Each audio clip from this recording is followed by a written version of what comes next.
दोस्तों JWST को वैज्ञानिकों को बनाने में करीब 30 साल से भी ज्यादा का समय लगा और आज ये बनने के बाद हमें एक से बढ़कर एक इमेजेस तो प्रोवाइड कर ही रही है, बल्कि ये टाइम में पीछे भी देख सकता है।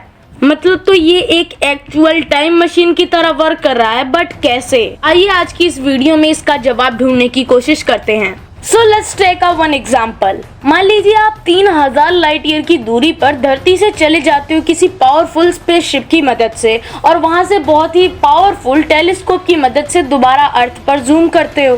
तो अब आपको इस बार क्या देखने को मिलेगा धरती पर? बड़ी हैरत अंगेज रूप से आपको वो समय देखने को मिलेगा जब इजिप्शियंस पिरामिड बनाया करते थे, मतलब आज से 3000 साल पहले का समय। पर कैसे? अब इस चीज को जानने के लिए कि आखिर ये हमें दिखा कैसे, हमें पहले ये जानना होगा कि हम किसी भी चीज को देख कब पाते हैं। मान लीजिए आप किसी ऐसे कमरे में चले जाएं जहां पर बिल्कुल भी लाइट्स ना हो, तो आपको ऑब्वियस सी बात है कुछ भी वहां पर नहीं दिखेगा। बट अगले ही पल जैसे ही आप लाइट जलाओगे वहां पर मौजूद सभी चीजें आपको दिखने लगेंगी। लेकिन पहले भी ये चीजें यहीं पर थी, तो आपको क्यों नहीं दिख रही थी?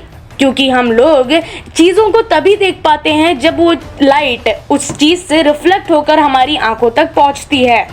अब हमारे इस छोटे से कमरे में लाइट को फैलने में तो जरा सा भी वक्त नहीं लगता, क्योंकि उसकी स्पीड 3 लाख किलोमीटर पर सेकेंड है।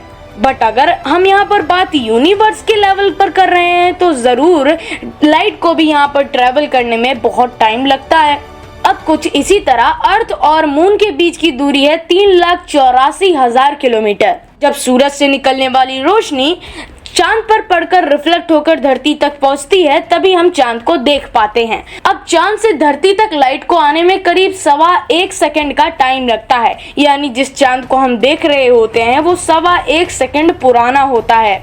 अब कुछ इसी तरह रात के अंधेरे में ये जो चमकता हुआ तारा आपको दिख रहा है, ये दरअसल सैटर्न है, जो कि हमारी धरती से करीब 160 करोड़ किलोमीटर की दूरी पर है। और जो लाइट 3 लाख किलोमीटर प्रति सेकंड की स्पीड से ट्रेवल करती है, उसे धरती तक पहुंचने में सैटर्न से करीब 5333 सेकंड लगते हैं, यानी कि करीब 1.5 घंटे। यानी कि अगर हम ये कहें कि अगर हम अभी सैटर्न को देख रहे हैं तो हम 1.5 घंटे पिछले वाले सैटर्न को देख रहे हैं, यानी कि हम सैटर्न के पास्ट को देख रहे हैं, तो ये गलत नहीं होगा। अब इसी चीज का एक सिंपल सा फंडा होता है। यूनिवर्स के लेवल पर साइंटिस्ट दूरी को किलोमीटर में नहीं बल्कि लाइट ईयर में नापते हैं। जितना लाइट 1 साल में ट्रेवल करेगी उसे लाइट ईयर कहा जाता है, और उसी तरह लाइट जितना 1 घंटे में ट्रेवल करेगी उसे 1 लाइट आवर कहा जाता है। तो अगर यूँ कहा जाए कि सैटर्न हमारी धरती से 1.5 लाइट आवर्स दूर है, तो ये भी कुछ गलत नहीं होगा। बट चलिए अब हम अपने सौरमंडल के भी बाहर चलते हैं। हमारा ब्रह्मांड बहुत बड़ा है, इतना बड़ा कि ये जो आप छोटी सी बूंदी देख रहे हो ये मिल्की वे गैलेक्सी है, और इसके अंदर जो ये छोटा सा बिंदु है यही हमारा पूरा सौरमंडल है, जिसमें आप, मैं, हमारी धरती, सूरज और सब कुछ है जो अभी तक आपने धरती पर अपनी जिंदगी में देखा है। हमारी ये जो मिल्की वे गैलेक्सी है ये करीब 1,25,000 लाइट ईयर में फैली हुई है। तो अगर इस कोने से उस कोने तक लाइट को जाना है तो करीब 1,25,000 साल लगेंगे। लेकिन हैरानी वाली बात तो ये है कि ऐसी अनगिनत गैलेक्सीज हमारे ब्रह्मांड में मौजूद हैं। हमारे ब्रह्मांड में मौजूद हैं, लेकिन हमारी आंखें उन्हें नहीं देख सकती, क्योंकि इतनी दूर होने की वजह से उनकी लाइट इतनी डिम है कि हम अपनी नंगी आंखों से उन्हें नहीं देख सकते। बट हाँ, अगर हमें फिर भी उनकी कुछ डिटेल्स को जानना है, उनके अंदर मौजूद ग्रहों को देखना है, तो फिर हम यूज करते हैं टेलीस्कोप का, जो कि डिम से भी डिम लाइट को एक पिन फोकस पर रिफ्लेक्ट कर देता है, जिससे हम ज्यादा से ज्यादा चीजों को स्पेस में देख पाते हैं। जो टेलीस्कोप जितनी ज्यादा लाइट को कलेक्ट कर पाएगा वो उतना ही ज्यादा दूर तक देख पाएगा। इसी का एक एग्जाम्पल है 1990 में लॉन्च हुआ हबल स्पेस टेलीस्कोप। अब हबल स्पेस टेलीस्कोप के इस सिस्टम को डीप फील्ड भी कहा जाता है, और Hubble space telescope 10 billion light year की दूरी पर भी मौजूद चीजों को देख सकता है।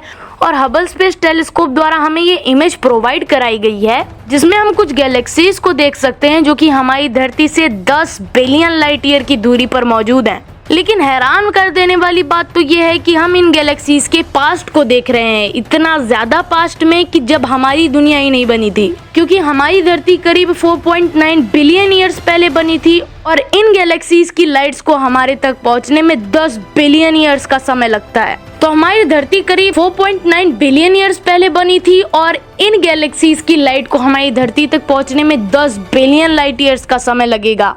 अब यहाँ पर सवाल तो ये उठता है कि अगर हबल स्पेस टेलीस्कोप भी पास्ट में देख सकता है तो हमें जेम्स वेब स्पेस टेलीस्कोप की जरूरत ही क्यों पड़ी। जहाँ हबल स्पेस टेलीस्कोप में 2.4 मीटर का मिरर लगाया गया है, वहीं जेम्स वेब टेलीस्कोप में 6.5 मीटर का मिरर लगाया गया है। जहाँ हबल स्पेस टेलीस्कोप इंसानी आंखों से 100 गुना ज्यादा लाइट को कैप्चर कर सकता है, वहीं पर जेम्स वेब टेलीस्कोप इंसानी आंखों से 10 लाख गुना ज्यादा लाइट को कैप्चर कर सकता है।